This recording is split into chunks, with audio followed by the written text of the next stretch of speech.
Imbas hujan, pedagang kembang api musiman di Maluku Tenggara mengaku mengalami penurunan omset. Satu pekan jelang perayaan Natal dan Tahun Baru, pedagang petasan musiman mulai menjamur di kawasan Pasar Langgur, Kabupaten Maluku Tenggara, Malra. Pantauan Tribunambon.com Senin 11 Desember 2023, sejumlah lapak mulai menghiasi bahu jalan Pasar Langgur, Jalan Telaver, Malra.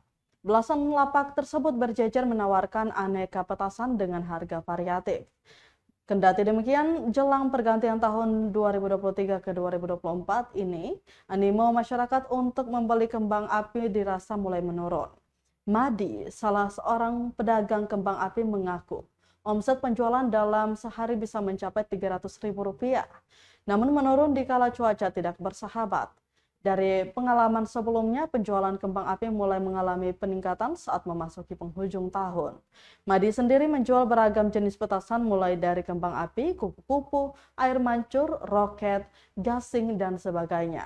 Harga yang ditawarkan juga tergantung jenisnya, mulai dari Rp5.000 hingga paling mahal Rp250.000.